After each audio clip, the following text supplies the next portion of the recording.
Bueno, pues lo prometido es deuda. Esta es nuestra última sesión del minicurso de las trampas de la decisión y es una decisión bastante complicada, lo advierto, porque lo que vamos a tratar de hacer es conjuntar los diferentes textos que hemos analizado acá en una fotografía, una o dos fotografías, imágenes imperfectas, pero espero más o menos útiles, que nos permitan llegar a una inicial conclusión, no un cierre de conclusión, sino una inicial conclusión, una inicial especulación sobre qué nos enseña estos textos sobre este tema de las trampas de la decisión. De manera en que lo vamos a hacer es a partir de generar resúmenes de cada una de las discusiones que acabamos de tener, tratando de incorporar esas variables generales que han aparecido de manera más o menos constante en cada uno de los textos y tratar de generar al final una o dos imágenes de resumen o de síntesis que nos permitan llegar a una conclusión. Bueno, pues entonces les agradezco su paciencia, es un poco larga la discusión y probablemente un poco tediosa, pero creo que es un camino importante hacer, ¿no? Un resumen para tratar de llegar a esas variables, a dibujar al menos esas variables, esos elementos que nos permitan llegar a un mapa o uno o dos mapas de cierre. Ok, vamos adelante. Bueno, entonces, el resumen de groupthink, ¿sí? Recordemos, la idea de groupthink es las personas y los grupos construyen necesidades de interacción, digamos, cementos, pegamentos que faciliten la relación social y todo grupo requiere entonces cohesión. Cuando la cohesión se lleva a un extremo, ¿no? La cohesión es excesiva, entonces puede generar una serie de efectos en cadena. Hablamos de aislamiento de las decisiones, ¿no? Las decisiones se toman en un grupo que se mantiene aislado y que puede llevar a ciertas condiciones psicológicas grupales que los lleven a pensar cosas irracionales como que son invulnerables, ¿no? Están del lado correcto de la historia, son muy inteligentes, son muy capaces y entonces son invulnerables. Lo que los lleva a veces a menospreciar al adversario es corrupto, el adversario es tonto, el adversario es inútil, es subhumano incluso en algunas circunstancias, y entonces se crean estereotipos, ¿no? Como los adversarios son tontos y no deben de ser considerados, entonces se crean estereotipos que alimentan la invulnerabilidad y el desprecio, alimentan una fuerte tendencia a que esa cohesión genere una lógica de unanimidad, no todo el mundo está de acuerdo, nadie se puede salir del acuerdo, aunque haya gente, por ejemplo, dentro que pueda empezar a pensar que las cosas no van tan bien, pero no se atreve a levantar la mano y decirlo. Y esa presión grupal se sostiene, ¿no? Es decir, las personas que pueden tener dudas o que pueden tener información interesante e importante de que las cosas no están yendo bien y de que se puede corregir, es aplastada por la presión grupal. Bueno, entonces esto es el resumen de lo que vimos en groupthink. Y las características, resumiendo lo que Gianni nos propone como advertencias y soluciones posibles al groupthink. Como ustedes se dan cuenta, esta no es una cuestión que se genera por una irracionalidad completa, es decir, al final de cuentas es un arma de doble filo. La cohesión es indispensable para la acción grupal, pero la cohesión excesiva puede llevar a ello. Lo que hay que evitar no es la cohesión, lo que hay que evitar es la cohesión excesiva. ¿Cómo se logra eso? Cuando estamos hablando de un proceso social, no estamos hablando de un proceso grupal, de un proceso de interacción, ¿no? No estamos hablando de una cuestión que se pueda resolver instrumentalmente o racionalistamente, ¿no? Tiene que crear mecanismos suaves, vamos a llamarles así, en términos organizacionales para evitar las peores consecuencias del exceso de cohesión. Gianni nos habla de hay que generar desde el liderazgo, desde la cúpula organizacional, se tiene que generar una lógica de libertad. Una lógica de capacidad de hacer crítica dentro del grupo. Si la crítica es aplastada, entonces comienza a aparecer el groupthink. Imparcialidad del líder, esto puede ser muy interesante, no porque el líder o la líder no tenga ideas propias o, no quiere decir que el líder no pueda tener su propia manera de pensar, simplemente que a la lógica, en la manera de discutir, a hacer al grupo discutir, es bueno que el líder se mantenga imparcial para permitir justamente que las voces distintas y heterogéneas aparezcan y pueda obtener como líder la mejor información. Dividir la decisión a veces es bueno, poner a los grupos a trabajar en diferentes, dividir al grupo en subgrupos y ponerlos a trabajar en diferentes aspectos de los problemas para luego obligarlos a consensuar. Tenerle respeto a los expertos, No porque los expertos tengan la verdad, no porque los expertos tengan la razón, sino porque traen voces, información y datos que puedan ser importantes para considerar al grupo.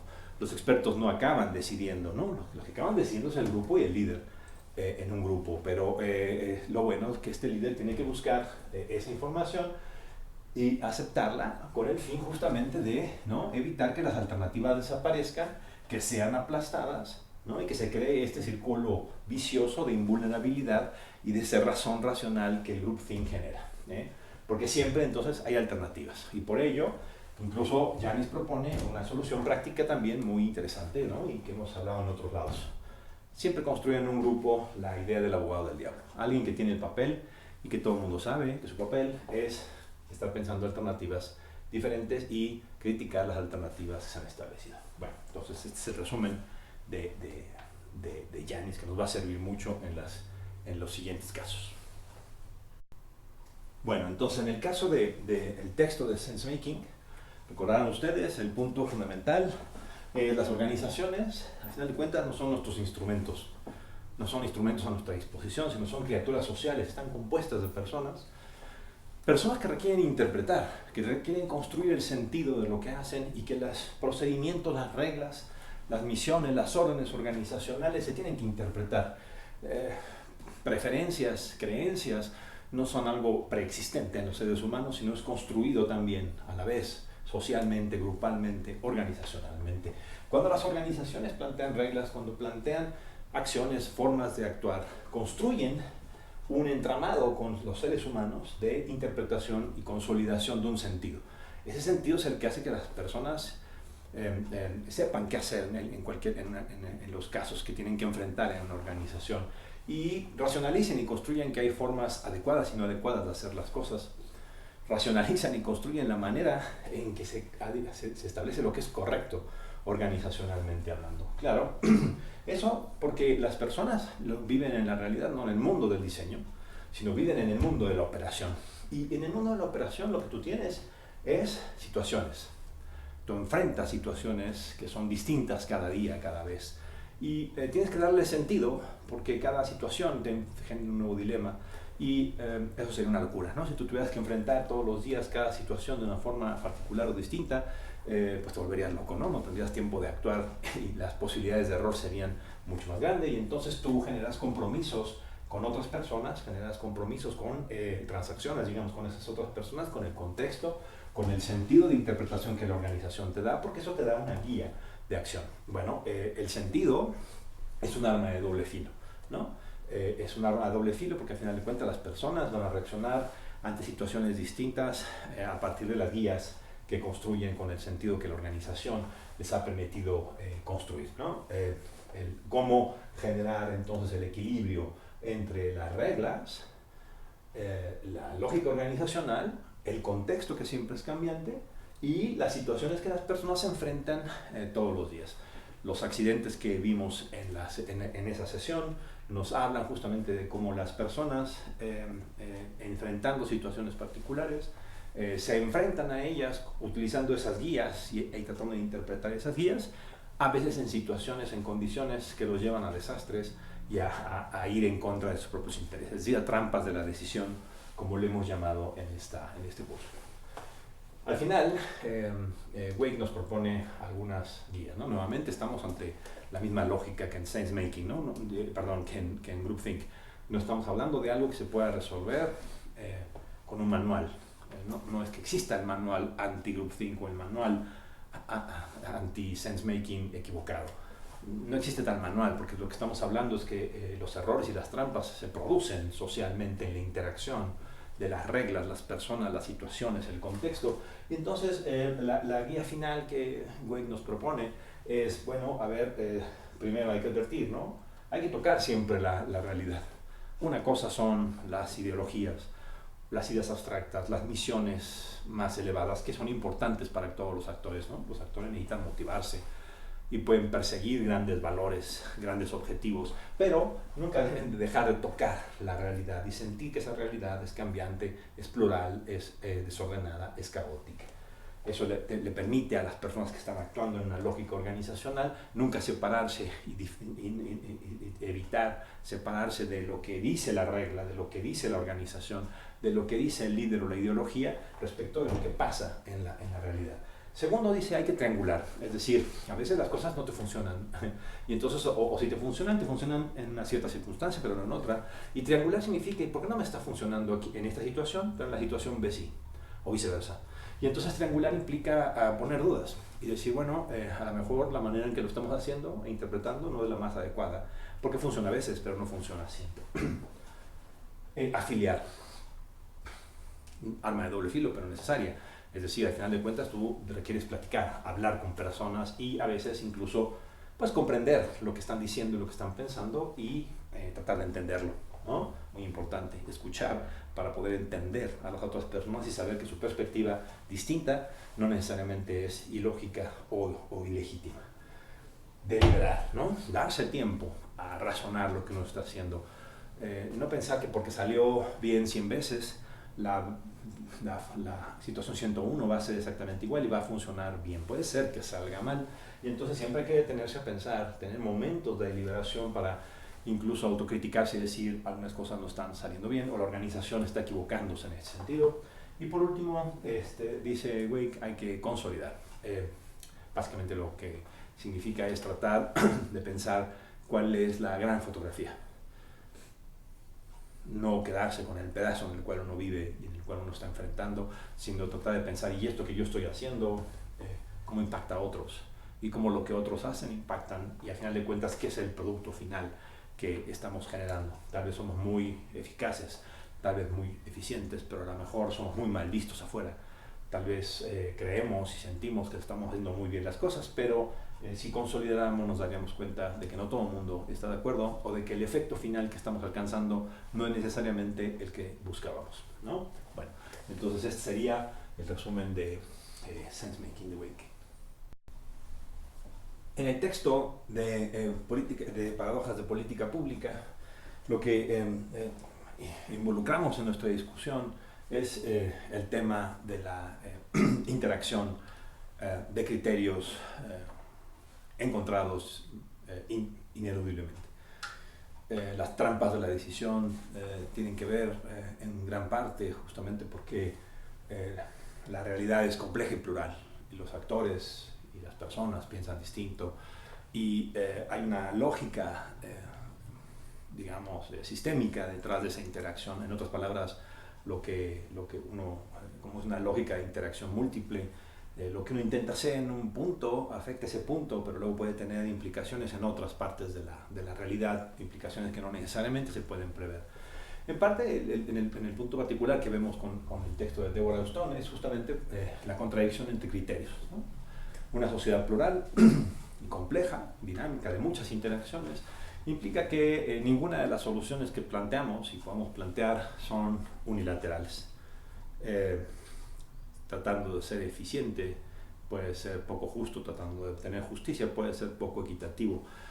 Tratando de implementar la justicia o la equidad, puedes producir reglas o mediciones que son contraproducentes al efecto final. Tratando de introducir mecanismos o reglas o números y clasificaciones, puedes estar generando efectos no esperados. Es decir, la cadena de las trampas de la decisión también están en la propia realidad y la propia manera en que intentamos intervenir sobre esa realidad.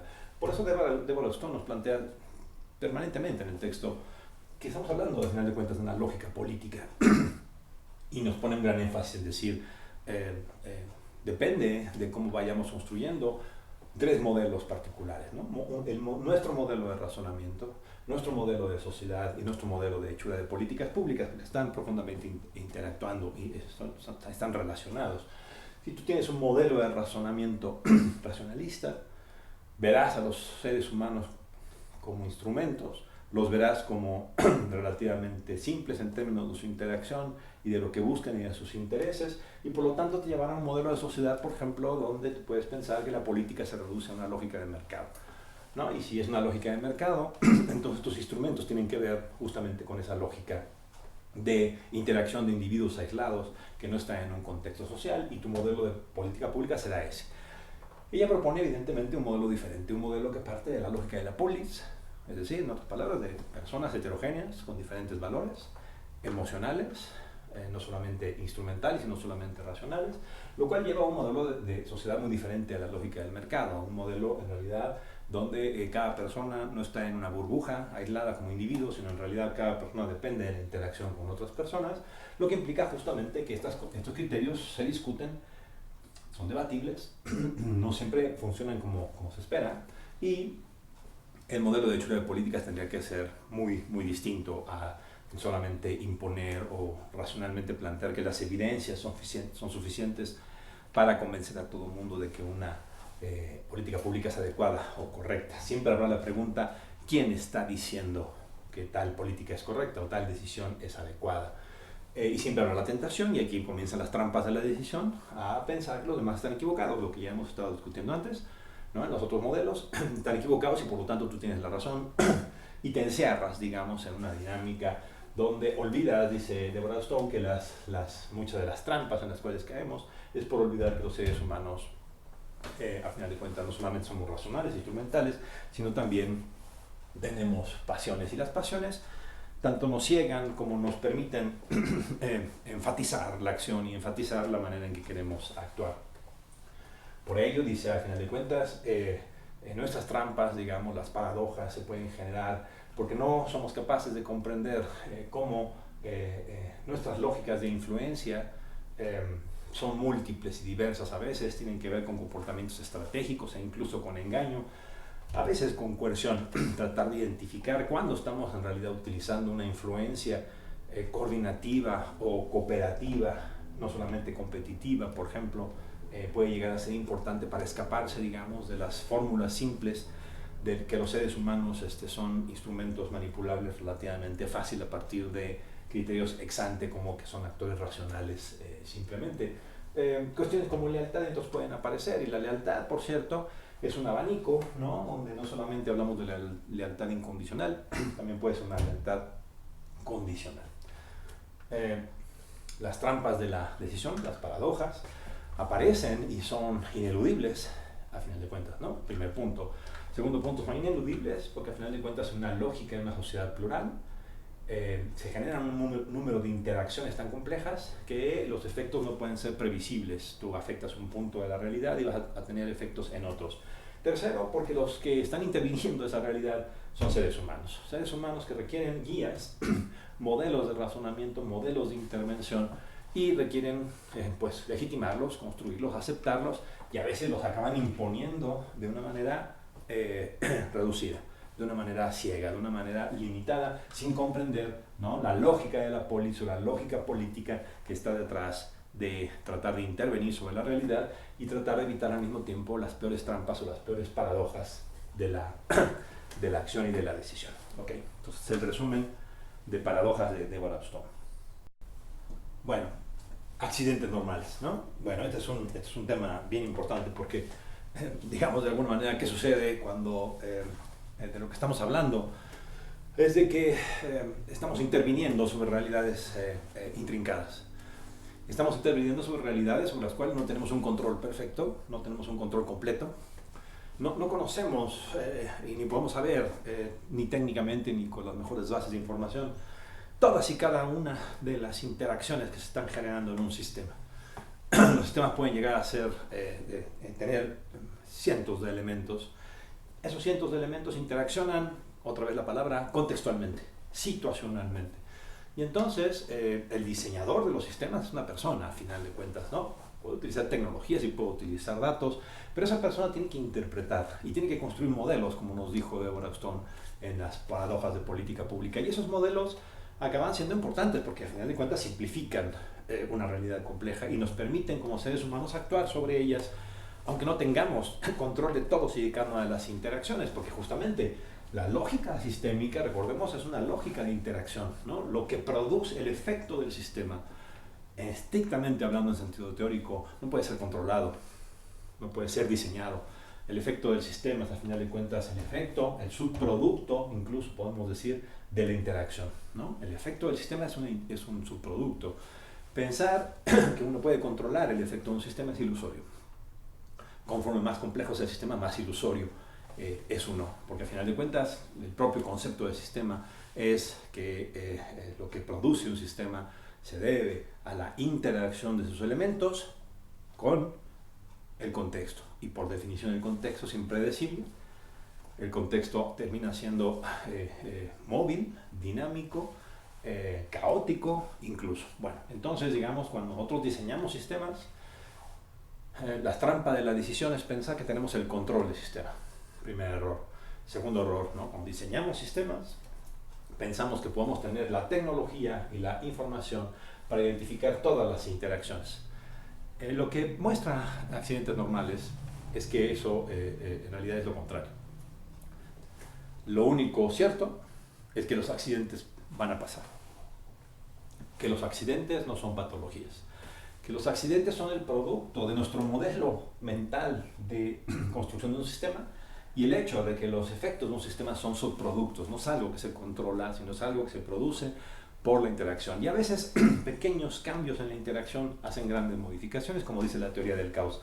A veces esas pequeñas interacciones se generan por una lógica contextual y se conectan con otras interacciones con las cuales el sistema no estaba planeado que interactuara, como vimos en el caso del accidente de la planta nuclear, y genera el desastre. Entonces los accidentes son normales, se inician y se multiplican por una lógica sistémica al mismo tiempo. ¿Qué sucede entonces cuando los accidentes son normales? Bueno, lo primero, para romper con una trampa de la decisión, sobre todo en intervenciones gubernamentales, por ejemplo, de situaciones de alta complejidad, es prepararse para los accidentes. Si los accidentes son la norma, son lo que va a suceder, lo único que uno puede hacer es prepararse para ellos. Claro, suena un poco antiintuitivo, ¿no? Uno podría decir, lo que hay que hacer es prevenir. Sí, claro, prevenir los accidentes es importante, pero lo que tiene claro es que ningún mecanismo de previsión es perfecto, por lo tanto hay que tener un plan B, y el plan B es saber qué hacer cuando van a pasar los accidentes. Plantas nucleares y muchos otros proyectos de alta complejidad lo tienen perfectamente incorporado porque saben que los accidentes van a suceder y tienen protocolos para actuar. Entre esos protocolos hay que tratar de identificar las interacciones. Pueden suceder interacciones que no estaban planeadas, ese es el punto. Eso requiere fijarnos, así vamos conectando con las otras series, ¿no? Que una persona en una organización tenga la capacidad de identificar interacciones, aun aquellas que no están planeadas, implica un proceso organizacional de sentido que le permita hacerlo, e implica un proceso de groupthink, de evitación del groupthink, que le permita levantar la mano para decir hay interacciones que no teníamos planeadas, están pasando interacciones que no estaban presupuestadas y que tenemos que hacer algo con ellas.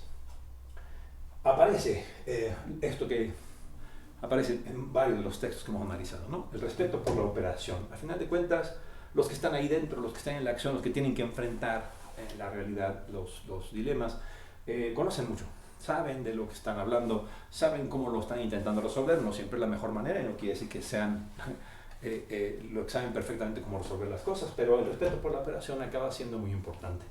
Grandes diseños, tremendos diseños sistémicos, no están exentos de accidentes, por lo tanto es importante saber lo que piensan los que están en la operación.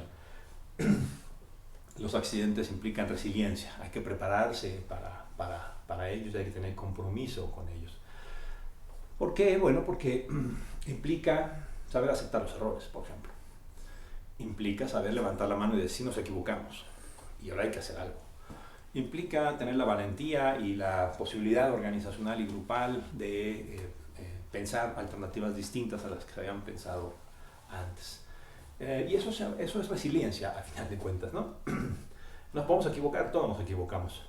Las trampas de la decisión tienen que ver entonces con nuestra construcción social y grupal y organizacional para evitar para ponernos un velo que nos evite ver que estamos cometiendo errores y tener la voluntad y la fuerza para actuar y reaccionar ante los errores que estamos cometiendo en resbaladilla y tener la voluntad y la fuerza para salir de esa trampa, ¿no?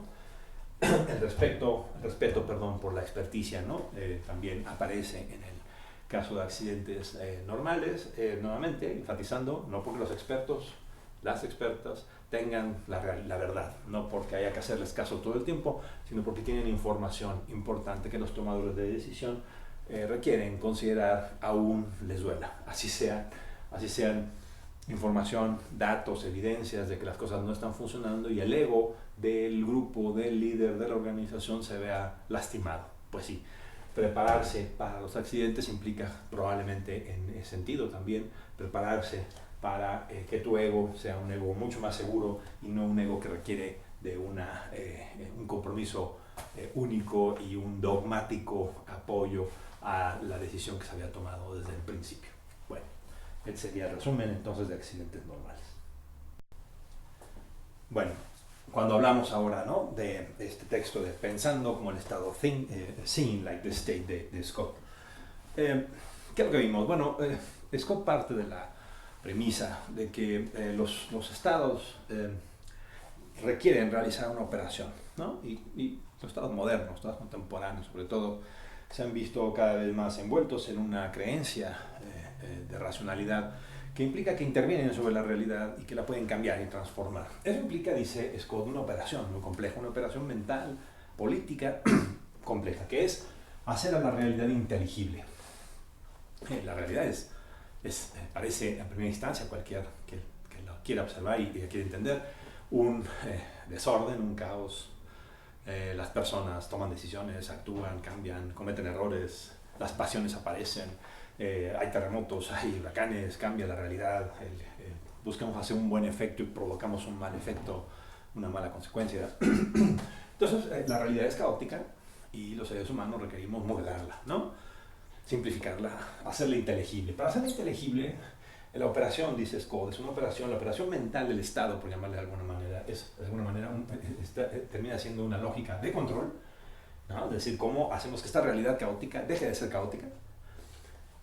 En otras palabras, no solamente el Estado busca comprender la realidad, sino la busca transformar, diría esta vieja frase marxista, ¿no? No solamente hay que comprenderla, sino transformarla, y para transformarla hay que controlarla. Controlarla es fundamental, ¿no? Es un acto de pensamiento del Estado. Y eso implica simplificación, ya lo dijimos, ¿no? Modelar es simplificar, sino de qué manera puedes actuar sobre una realidad caótica. Y en esta combinación entre simplificación y control aparece una palabra muy fuerte que es administrabilidad. Claro, intervenir sobre la realidad no solamente es una intervención sobre una realidad de manera aséptica, ¿no? La realidad caótica, tú creas un instrumento, lanzas el instrumento y la realidad se modifica. La lógica del Estado no es así. La lógica del Estado es administrarla. En otras palabras, ¿cómo hacemos que la realidad se moldee al control? No como nuestro control simplemente simplifica la realidad para que podamos actuar, sino cómo nuestro control puede ser impuesto sobre la realidad para hacerla administrable. El ideal del pensamiento estatal, dice Scott, es hacer administrable la realidad, ¿no? Esa simplificación es una simplificación que se impone, que se busca hacer para transformar la realidad, pero esa transformación no es una transformación solamente en sentido genérico, sino tiene una lógica particular, y esa lógica particular es hacerla administrable. Bueno, ese es un punto crítico del argumento, ¿no? Las trampas de la decisión no aparecen solamente por nuestras faltas de capacidad de mental o de información a la Simon, no aparecen solamente por las interacciones grupales y organizacionales que vimos con Wake y con Perro y con Deborah Stone, sino también aparecen porque el modelo mental del Estado, de acuerdo a lo que plantea Scott, es un modelo de administrabilidad. Cuando tú te crees, ¿no? Cuando la lógica del control del Estado es una lógica de administrabilidad, entonces tú puedes llegar a excesos como los que analizamos en la sesión de Scott. Excesos donde esa simplificación, que evidentemente nunca va a funcionar de manera perfecta, va a tener accidentes, va a generar groupthink, va a generar errores de sentido organizacional, la operación no va a funcionar, entonces tú en esta lógica de control y de administrabilidad acabas imponiendo el control y la administrabilidad como prioridades. Y esa es un perverso círculo vicioso, digamos, de trampas de decisión, ¿no? Si lo que menos importa es la realidad y su lógica, sino lo que más importa es hacerla administrable, Entonces eso es un gran acicate político, endógeno, decíamos en esa sesión, para groupthink, y es un gran acicate endógeno para caer en un sense-making equivocado, y es un gran andamiaje político, una contradicción política, una voluntad política para hacer que las paradojas de la política no aparezcan, sino que aparezca todo como una simplicidad en la cual los errores y las fallas no se deben a una lógica sistémica, no se deben a dinámicas accidentales, sino se deben a la mala voluntad de ciertas personas que se oponen al cambio, por ejemplo, a la mala voluntad de ciertas personas que no quieren el bienestar de la sociedad. ¿Se entiende? Es decir, la lógica de control y de administrabilidad termina siendo una prioridad del pensamiento del Estado. Y eso genera una trampa. Eso genera una trampa que lleva a que las fallas impliquen transformar, digamos, lo que nos implica es que si quieres evitar esas trampas y salir de esas trampas de la decisión, implican transformar e introducir elementos como la metis en la lógica del pensamiento del Estado. Una lógica de metis que lo que dice es, claro, se entiende la necesidad de hacer inteligible la realidad, de controlarla, pero tienes que entender los límites de hacer eso. Y son límites prácticos, son límites heurísticos, ¿no? Esto implica, por ejemplo, que lo local es fundamental, ¿no? La simplificación no puede llevar a una administrabilidad global y general, ¿no? Si los decisores de los estados quieren evitar caer en trampas de decisión y en desastres, requieren incorporar en esta lógica del Estado una lógica de lo local, lo que les evitará entrar en una falsa percepción de que la realidad es controlable y simplificable de una manera real. Puedes controlar y simplificar la realidad mentalmente, modelísticamente, pero no en la realidad, porque la realidad es local, y al ser local, inevitablemente, no te queda otra más que aceptar la ambigüedad. Y eso es algo muy duro para el pensamiento clásico del Estado y de la administración pública, ¿no? Pensar que la ambigüedad no es algo que puedas evitar ni controlar, sino la ambigüedad es algo con lo que tienes que vivir. Y al tener que vivir, entonces tú tienes que preparar tu racionalidad a que las sorpresas aparecen todo el tiempo.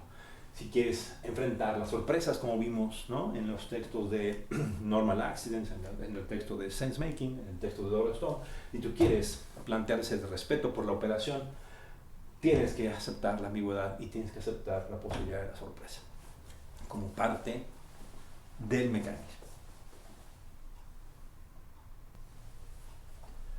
Si la sorpresa y la ambigüedad tienen que ser construida como parte de la propia racionalidad, claro, eso implica que tu capacidad de control no es la misma y es reducida y tiene límites.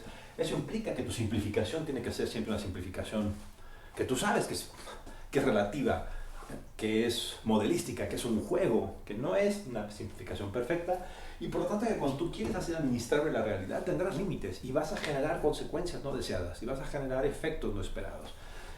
Por ello, dice la operación, acaba siendo otra vez, ¿no?, aparece nuevamente crítica, ¿no? Incorporar la sorpresa y la ambigüedad en la lógica del pensamiento estatal no es sencillo, pero es para Scott es un paso necesario, indispensable para evitar las trampas de la decisión.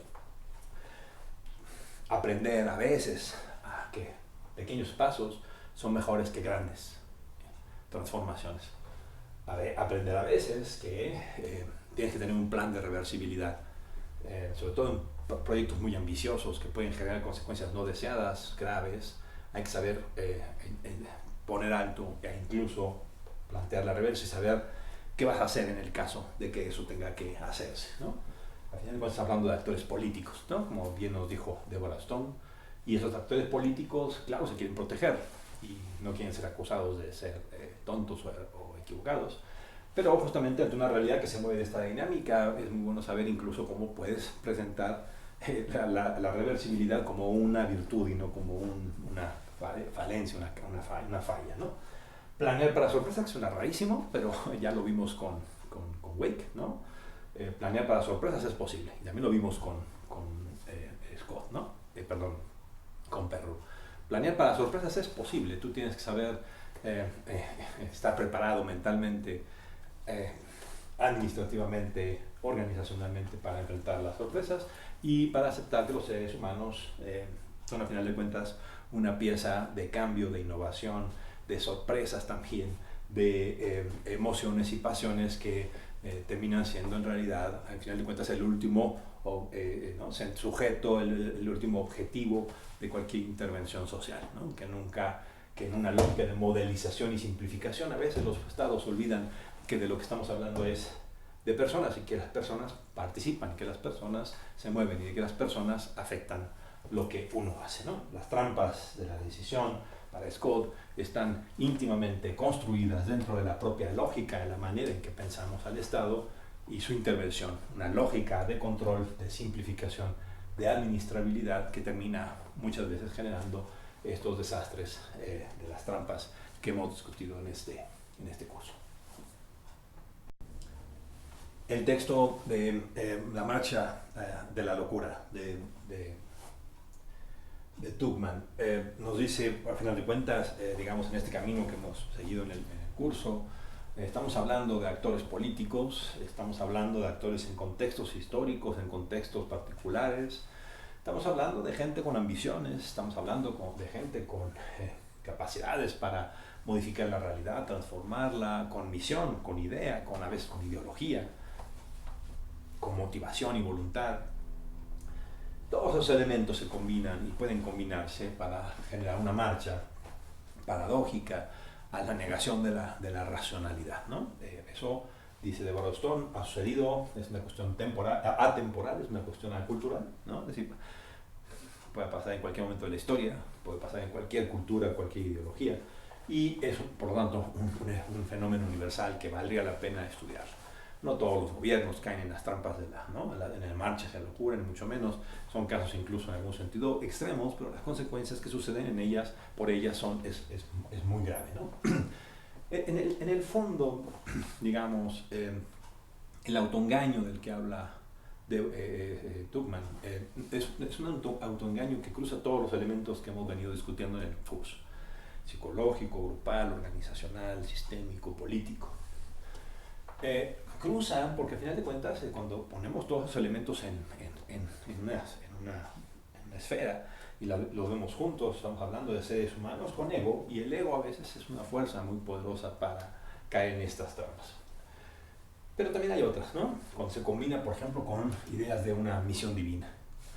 El actor político, el grupo, el Estado, la organización que realmente cree y está motivada por una misión que considera histórica, que considera divina. Entonces eso genera una dinámica psicológica y política perversa, ¿no? Al mismo tiempo que genera una gran voluntad de cambio, una gran esperanza de cambio, también lo que genera es una cerrazón, ¿no? Y genera una lógica donde se crean muchos de estos falacias que hemos venido discutiendo en los anteriores textos, como por ejemplo acallar a los opositores, como por ejemplo autoengañar sin no ver información disruptiva, como por ejemplo reducir las alternativas, ¿no? Esto de Tina, pues es esta frase famosa en inglés, there is no alternative, ¿no? Es una falacia, siempre hay alternativas, siempre hay que estar pensando en las alternativas, pero cuando se construye una misión divina, cuando el ego es muy grande, cuando las circunstancias se cierran, cuando no se respeta a los operadores, entonces parece ser que nada más hay dos caminos, ¿no? O el que estamos siguiendo, o el equivocado, y por lo tanto no hay alternativa. Y eso puede generar graves consecuencias, como vimos con Scott, ¿no? Cuando no hay alternativa, entonces pueden hacer justificaciones, racionalizaciones de actos terribles, ¿no? Todo daño que se cause en el corto y mediano plazo es aceptable, porque la misión de largo plazo, ¿no? Es mucho más importante. Entonces los daños humanos, como vimos en el caso de la revolución cultural china, ¿no? Los daños son temporales, las muertes y los sufrimientos de millones de personas son temporales, porque en el mediano y largo plazo se va a venir una gran, el paraíso terrenal, ¿no? Se va a venir una gran solución. La falacia de Tina, de no hay alternativa, es una falacia sumamente grave, ¿no? Genera efectos realmente perversos, forma parte de la marcha de la locura, es decir, la negación de la racionalidad como un proceso de reflexión, de comparación, de contrastación, de convencimiento, en una lógica plural, ¿no? Los costos hundidos forman parte de estas mismas trampas, ¿no? ya no podemos cambiar a veces es tan simplón como eso, ya no podemos cambiar de curso porque ya hemos invertido mucho en ese curso. Oye, pero el curso está equivocado, no está funcionando, sí, pero ahora es más costoso echarse para atrás, ¿no? Por lo tanto, aunque los costos sigan siendo altos, sigamos tirando los recursos y sigamos gastando nuestro capital político en una vía con la esperanza generalmente fallida, ilusoria, de que una nueva inversión en algo que en un pozo sin fondo puede llegar por pura suerte a lo mejor a generar el resultado. Eso pasó con Hitler y su decisión de no parar la guerra en un determinado momento, y ha pasado en muchos momentos de la historia, ¿no? Está bastante estudiado, digamos, cómo estos costos hundidos generan esta lógica psicológica de una trampa. Deborah Stone nos habla al final de la necesidad de, como sociedades democráticas y como estados, como ciudadanos y como Estado, aprendamos a construir la integridad. Y a lo que se refiere como integridad, y discutir la integridad, lo que se refiere como integridad es básicamente no está hablando solamente en sentido ético, ¿no? Tradicional, sino lo que está hablando es de esta integridad como un actor político, social, en una sociedad dinámica, compleja. Y eso implica, por ejemplo, ¿no? La integridad es enseñarnos como sociedad y a los servidores públicos, a los funcionarios, a que observen señales, que no se pierdan las señales, que estén constantemente monitoreando la realidad y planteándose, estas cosas no están funcionando, estas cosas sí están funcionando, se tendría que hacer algo en las que no están funcionando, tendríamos que echar reversa, tendríamos que crear una nueva alternativa, tendríamos que tener más cuidado en la implementación, ¿no? Y no caer en una trampa clásica de ilusión donde las buenas intenciones son suficientes para llegar a los buenos resultados. No acallar a la oposición. Una sociedad plural, claro, es un desorden, ¿no? Porque hay muchos valores, hay muchos objetivos, la gente piensa y le gustan diferentes cosas, y eso puede ser un desorden para una visión controladora, como nos dice Scott, ¿no? Una visión del Estado que quiere controlar y simplificar la realidad. No acallar la oposición es muy importante justamente porque allí están las advertencias, allí están las condiciones, no necesariamente que la oposición sea sincera y no caiga también en trampas de decisión, en trampas que llevan a la locura, sino porque es información, son alternativas, es conocer que la realidad puede tener más de una dinámica, como lo vimos con Deborah Stone. Pragmatismo y misión, una combinación difícil de lograr, ¿no? Claro, los políticos, las sociedades necesitan misiones, necesitan sentir que pueden lograr muchas cosas y muchos resultados, eso no está mal. Lo que está mal es no ser pragmático al mismo tiempo. ¿Qué significa lograr esas cosas?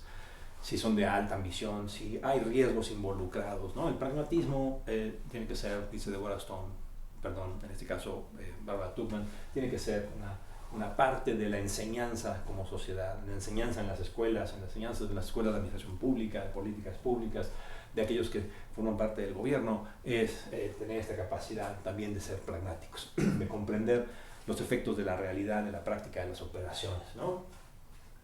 Protegerse de la inercia. La inercia, ya dijimos, costos hundidos es muy fuerte, y entonces la gente a veces prefiere seguir invirtiendo en el pozo sin fondo, paradójicamente. Protegerse de los aduladores, claro, en una dinámica de control relativamente cerrada de los estados, es mucho más fácil encontrar aquellos que básicamente se convierten en los más fieles dogmáticos de una sola vía, los más fieles, los perros guardianes que nos decía Yanis, ¿no? de la única verdad, y la única verdad es la que tiene el líder, la única verdad es la que tiene nuestro partido, la única verdad es la que tiene nuestro gobierno. Y entonces, bueno, los aduladores son una pieza necesaria de estas trampas o de estas marchas a la locura.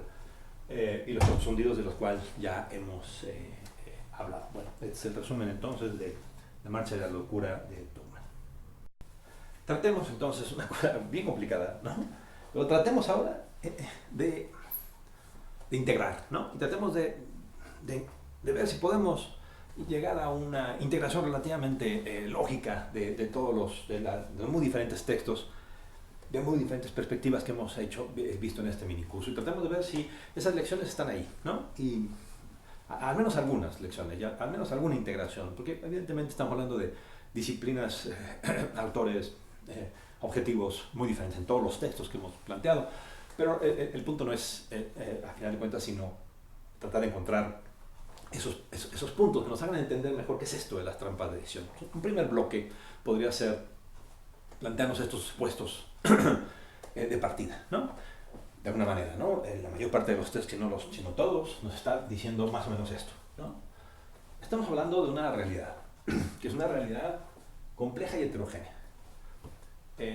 ¿Cuándo queremos verla que no es compleja y simplificarla? ¿Cuándo queremos verla que no es heterogénea, sino puede ser llevada a cabo, llevada de una manera más consolidada, ¿no? La heterogeneidad no es un efecto de nuestra ignorancia, digamos. Cuando nos vemos necesitados a plantearnos que esa realidad es así, que la podemos controlar o diferenciar, nos estamos enfrentando a algo que es ilusorio de alguna manera, necesario, pero ilusorio, ¿no? Si queremos actuar sobre la realidad, tenemos que intentar comprenderla y por lo tanto no puede ser que la complejidad sea nuestro único concepto, ¿no? Necesitamos simplificar la realidad. Lo que no debemos de olvidar es que esa simplificación es artificial. Necesitamos pensar que la heterogeneidad tiene un sentido, ¿ok? Que no es caótica, que no es random, no es aleatoria, ¿no? Bueno, está bien, pero en el fondo, por más que hagamos esfuerzos, la realidad nos va a dar sorpresas sistemáticamente, porque en el fondo el punto de aceptación fundamental es que es impredecible. Impredecible no significa ni todo el tiempo ni permanentemente. Significa que en el fondo, en última instancia, dirían los marxistas, ¿no? En última instancia, la realidad es impredecible. Y al ser impredecible es una gran advertencia de los límites de tu control, de los límites de tus modelos, de tus heurísticas, de tus dogmas, de tus misiones, de tus ideologías. Ahora bien, eso digamos en abstracto. Pero más en concreto también, creo que todos los autores y todos los libros que hemos analizado en este curso nos dicen esto. Estamos hablando en el fondo de seres humanos. Estos seres humanos, nosotros, pues, somos toda una realidad en sí misma, ¿no? De alguna manera. Nosotros somos los que interpretamos esta realidad, los que le damos las etiquetas de compleja o simple, las que le damos la etiqueta de heterogéneo u homogéneo, las que le damos la etiqueta de impredecible o controlable, ¿no? Esos seres humanos, por lo tanto, en su capacidad limitada racional, ¿no? Es como un dato, ¿no? Es un axioma, es una cosa evidente.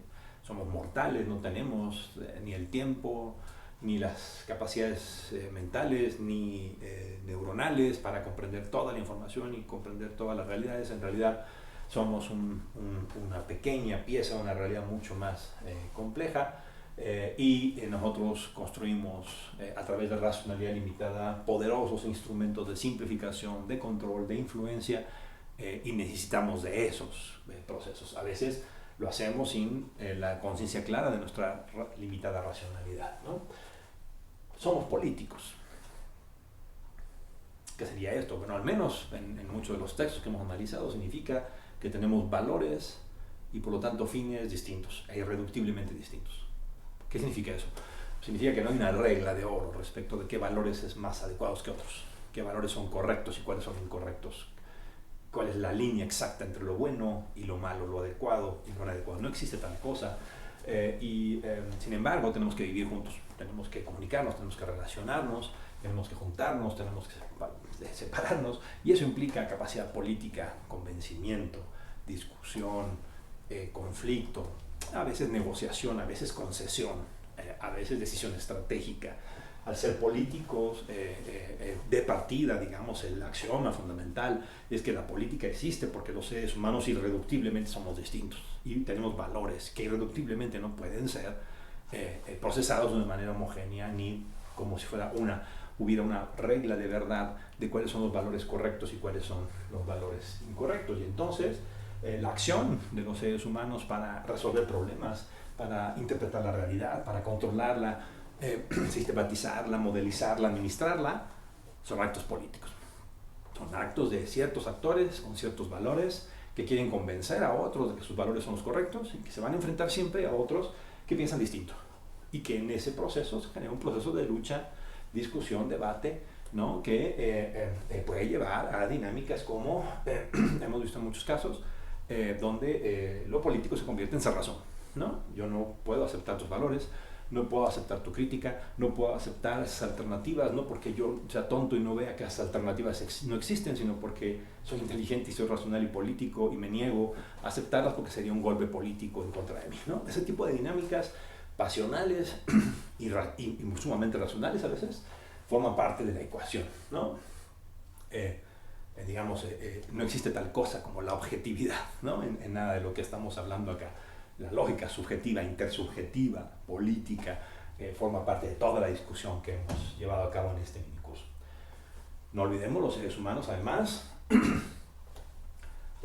somos entes que piensan y que se enfrentan a dilemas y a cuestiones psicológicas, ¿no? Lo vimos algo con Yanis, ¿no? Emociones, envidia, valores, enojo, felicidad, amor, forman parte necesariamente de nuestra dinámica, y la lógica psicológica, no debemos olvidar, puede ser el ser humano más racional, puede ser el ser humano más poderoso, no dejas de tener traumas, no dejas de tener atajos psicológicos, no dejas de tener soluciones incompletas respecto de tu relación con las personas, con la sociedad, con el mundo. Somos grupales, como vimos con Yanis, y lo grupal genera su propia dinámica, ¿no? El grupo es más que la suma de sus individuos o de las personas que forman parte del grupo, y los grupos generan dinámicas. Y somos sociales, nuevamente, ¿no? Los sociales tienen su propia naturaleza y su propia dinámica. Está compuesta necesariamente de seres humanos, pero lo social no solamente son los seres humanos ahí metidos en una bolsa, sino son seres humanos interactuando, interrelacionándose y construyendo, sin que necesariamente tengan el control de ello, lógicas sociales, ¿no? Entonces, estos son elementos que están. Y entonces, bajo estas lógicas, cuando tú las ves juntas, te haces una pregunta. Caray, ¿no? ¿Y cómo controlas eso? ¿Cómo diriges una realidad compuesta por estos elementos, ¿no? Creo que la primera palabra que aparecería es que tenemos que ser muy humildes, ¿no? Tremendamente humildes, de que nuestros instrumentos, nuestra capacidad de controlar y hacer administrable la realidad, son juguetes, vamos, al lado de lo que estamos enfrentando, y que nuestros modelos y nuestras simplificaciones son eso, simplificaciones a veces muy atrevidas y a veces tremendamente ilógicas, que tratamos de imponer sobre una realidad enormemente dinámica, tremendamente, poderosamente dinámica, como esta. Bueno, entonces tenemos esta primera fotografía, ¿no? Es una realidad humana, social, es una realidad de interacción cuya primera palabra que aparece es incontrolable e impredecible, seres humanos, tanto en seres humanos como en su lógica, como realidad contextual. Y sin embargo, necesitamos seguir insistiendo que si queremos lograr cosas, si queremos mejorar las situaciones, es porque tenemos capacidad de control, de administrabilidad. Y claro, decir eso está bien, vamos, ¿no? Somos seres humanos y nuestras sociedades contemporáneas y modernas nos han hecho creer y nos dicen que eso es necesario, ok, está bien, no necesariamente habría que negarlo, pero lo que tampoco hay que negar es la vuelta, ¿no?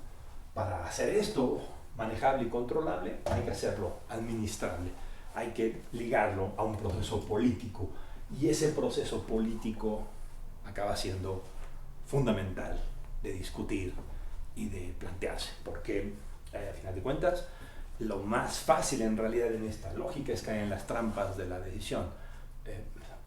En todo caso, habría que sorprenderse de que no hemos caído como humanidad más seguido en estas trampas de la decisión, o al menos de una manera más grave. Bueno, eso sería como la primera fotografía que pudiéramos intentar para enlazar la discusión que hemos llevado a cabo en este curso. Un segundo bloque de reflexiones que nos puede ayudar tiene que ver con la integración. Aquí le puse simplemente el nombre de antídotos, perdón. No sé si es la palabra correcta, pero a final de cuentas lo que estamos planteando es cómo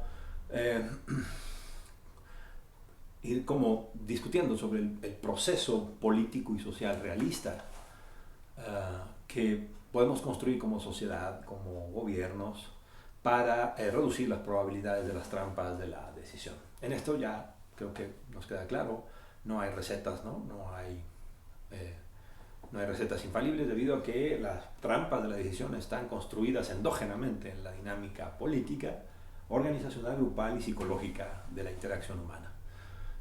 Si eso es así, entonces los antídotos son en realidad, como siempre, mecanismos que requieren ser construidos social y política y organizacionalmente, no se van a dar mágicamente, eso sí es importante decirlo. Y segundo, son mecanismos que no necesariamente garantizan los resultados, como cualquier mecanismo, pero probablemente el más importante es el primero, ¿no? Que dijimos, es decir, los mecanismos hay que construirlos. Estos mecanismos o antídotos se requieren construir, discutir, debatir, encontrar la manera política y social más viable de introducirlos en las realidades de las cuales vivimos en el día a día. Varios de estas discusiones están en los textos que propuse para esta sesión. Uno de ellos es este libro, que siempre tiene un título que a mí me ha llamado mucho la atención, ¿no? Administrar lo inesperado, ¿no? Suena una cosa extrañísima, es un libro de Carl Weick. Y el otro texto es el texto de Rosemary O'Leary, que se llama de La ética del disenso, que de alguna manera esos dos textos pueden ayudar a encontrar alguna de las pistas que aquí estamos tratando de construir, pero que a final de cuentas lo que buscamos es esta especie de resumen, esta fotografía, digamos, que trata de integrar los diversos elementos que hemos discutido en el curso, ¿no? Bueno, entonces, digamos, pongo 4 grandes bloques, ¿no? El primer bloque, vamos a hablarle de los canales de crítica y duda. El segundo, los mecanismos, a final de cuentas, de protección de la decisión ante estas circunstancias. Tercero sería la operación. Y cuarto sería la experticia, ¿no? Entonces, digamos, de alguna manera, estos mecanismos aparecen de diferente manera, estos antídotos o mecanismos aparecen de diferente manera en cada uno de los textos que analizamos, ¿no? En general, lo que observamos claramente es que se requiere construir endógenamente, estrictamente, digamos, directamente, la posibilidad de que la crítica y la duda aparezca de una manera ordenada. No esperar que la crítica y la duda aparezca por sí sola. Como somos entes políticos, en circunstancias determinadas la crítica y la duda es mal vista. La crítica y la duda se trata de controlar o reducir. Y como dice el libro de la ética del disenso de Rosemary O'Leary, es necesario, claro, la crítica y la duda pueden ser malintencionadas, ¿sí? Y pueden llevar a disensos poco éticos, ¿no? Como dice Rosemary, hay que saber dónde detenerse, cuándo detenerse. ¿Cómo lograr eso? Pues no es posible. Estamos hablando de mecanismos que, como todo mecanismo, nos puede, ¿no? Rebotar negativamente. Pero sin un mecanismo establecido de crítica y de duda legítima, que sea permitible, que sea discutible, entonces las trampas de la decisión es más probable que aparezcan. Gracias a cosas como, por ejemplo, crear dinámicas de abogado del diablo en los grupos, como dice Yanis, se reduce la probabilidad, por ejemplo, de que el ego se lastime. Si desde el principio está claro que hay alguien o algunos que van a jugar ese papel, entonces no se puede uno enojar con ellos, ¿no? Y además esas personas tienen la legitimidad, entonces saben que están protegidos, digamos, y que no van a ser atacados por romper el consenso del grupo o del gobierno o de la política. Seguir las fallas, que ha aparecido también en varios lados. Bueno, también es un mecanismo, ¿no?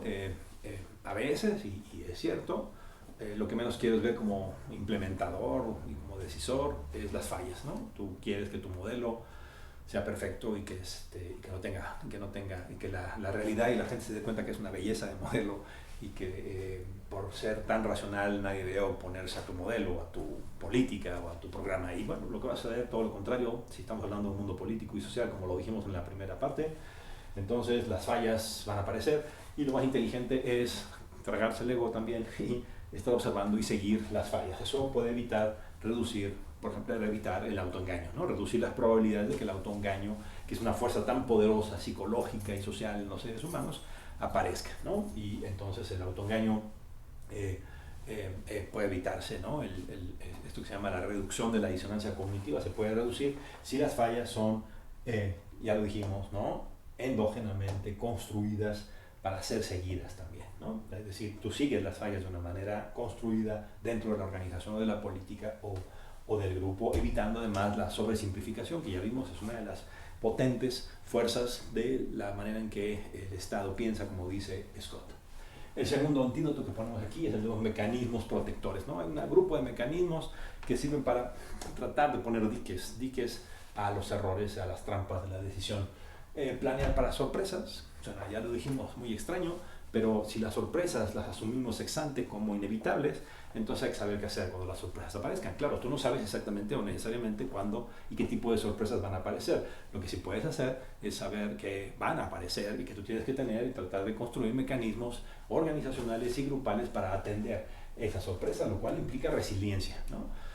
Esta idea de si las sorpresas aparecen y los errores son inevitables, bueno, entonces no hay que dejarse caer, ¿verdad? El primer error, no hay que dejarse caer y desilusionarse o deprimirse porque las cosas al principio o en algún momento no salen como uno está pensando, pero al mismo tiempo es necesario plantearse de manera pragmática que esa resiliencia lo que te implica es ser crítico y estar planteando si en efecto de lo que estás hablando hay errores, son graves o no son graves. Si son graves, puede haber reformas o es inevitable que haya que echarse para atrás. O sea, siempre hay alternativas y la resiliencia implica esto, ¿no? Vamos, los costos hundidos siempre existirán, ¿no? Los costos de oportunidad y los costos hundidos son inevitables. Hay que pagar esos costos hundidos y esos costos de oportunidad, hay que estar dispuestos a pagarlos y como parte de ello es que tú sepas cuándo detenerte. Cuando los costos hundidos son ya demasiado altos y es preferible pues eso, ¿no? Digamos, hacer control de cambios que insistir en tirar los recursos en un pozo sin fondo, por ejemplo. El incrementalismo también ha aparecido en varios de los textos, esta idea de, no siempre, obviamente no necesariamente es una panacea, pero el incrementalismo, esta idea de pocos o pequeños pasos, pequeños errores para hacer posible corregir, para hacer posible hacerse un paso para atrás y volver a comenzar, para analizar los errores e incorporar esos errores para entonces resolver los elementos. Es una política, digamos, razonable en estas circunstancias. No quiere decir que los gobiernos no deban de perseguir grandes proyectos. Lo que quiere decir es que cuando los gobiernos persiguen grandes proyectos están corriendo grandes riesgos. Y que dentro de esos grandes proyectos también hay lógicas incrementalistas. Y que esos pequeños pasos integrados de un gran proyecto pueden acabar siendo una manera muy inteligente de lograr esos grandes proyectos. Claro, eso implica una capacidad política, ya dijimos, ¿no? Una capacidad mental y política, psicológica, muy abierta de exactamente saber ver esos errores. Saber ver cómo pequeños pasos y pequeñas piezas están conectados en una fotografía más amplia. Estos mecanismos protectores podemos conectarlos con el otro elemento o antídoto, ¿no? La operación importa un montón. Grandes diseños, fenomenales diseños acaban siendo un desastre en la operación. No solamente porque, digamos, simplemente teoría y práctica son distintos, sino porque en la operación es otra dinámica, la metiz que dice Scott, ¿no? Es una dinámica donde lo que las personas se enfrentan son las situaciones, no los modelos abstractos, sino las situaciones. Y en la situación pasan muchas cosas, entre muchas de ellas pasa que tú tienes que transaccionar con la situación. En otras palabras, puedes tener grandes metas y enormes valores y enormes ideologías detrás, pero cuando tú tienes que aplicar una realidad, tú tienes que negociar con esa realidad, conceder cosas a la realidad. Si recordamos que no estamos hablando nada más de situaciones en abstracto, sino de situaciones donde hay personas, seres humanos de carne y hueso, como vimos en el esquema anterior, entonces la operación y la cosa local se convierte en algo fundamental, en algo crítico. El respeto a la operación, la atención a la operación acaba siendo probablemente uno de los elementos más, uno de los antídotos más importantes para que en la acción las cosas puedan identificarse y hacerse como estaba pensado, pero también puedan recibir retroalimentación y crítica desde abajo, desde la gente que está en la acción. El último mecanismo que pusimos aquí es el de la experticia. Apareció, creo que en todos los documentos que analizamos, la idea de que los expertos te dan información, generan alternativas, rompen con esta lógica, con esta falacia del TINA, ¿no? Del there is no alternative, rompen con esa falacia, siempre hay alternativas, siempre hay pensamientos distintos. No quiere decir que los expertos sean neutrales ni puros. Los expertos también son actores políticos, los expertos también son actores sociales, son seres humanos, ¿no? El esquema anterior, ustedes tienen que plantearlo, sobreponerlo sobre este esquema para que el esquema tenga sentido, ¿no? Entonces los expertos también son seres humanos y también son seres políticos, entonces no significa que los expertos se conviertan en los decisores. Los expertos se convierten en importantes porque dan información, dan alternativa que son los que están en la operación y que son los que están en la estrategia, los que tienen que decidir qué hacer con esa capacidad y esa información adicional. Bueno, entonces esta sería una manera, ¿no? Entonces de generar un mapa más o menos integrado de nuestro curso de las trampas de la decisión.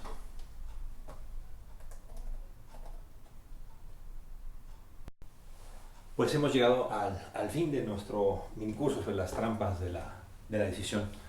Me parece que una de las impresiones con las que me quedo de esta experiencia está en esta paradoja de nuestra sociedad contemporánea, de una gran falla, digamos, por poder vivir y entender la vida y el mundo político y social como un mundo de incertidumbre, ¿no? Un mundo donde las certezas no existen, donde nuestra capacidad racional muy potente, nuestra capacidad de actuar sobre la realidad y buscar transformarla, modificarla, mejorar las condiciones, resolver los problemas, es fundamental, es muy importante, pero esa capacidad está sustentada en realidad en esperanzas, en actos de fe, en capacidades y técnicas, pero también capacidades políticas, todas las cuales nos llevan a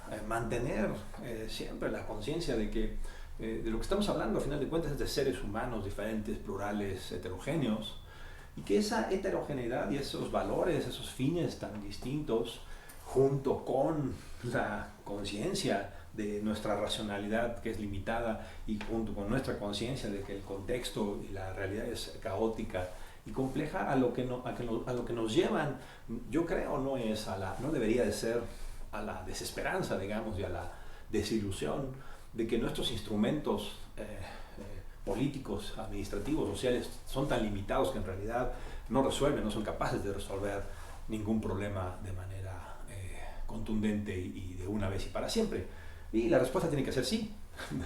Los problemas sociales y los problemas humanos no se pueden resolver de una manera contundente y única. Pues a final de cuentas, ¿qué te puedo decir? De eso está hecha la vida y de eso está hecho, y por eso la vida es divertida y es entretenida, justamente porque es incierta, y la incertidumbre es algo con lo que difícilmente sabemos vivir, pero que curiosamente la tenemos que enfrentar todo el tiempo, en todo momento.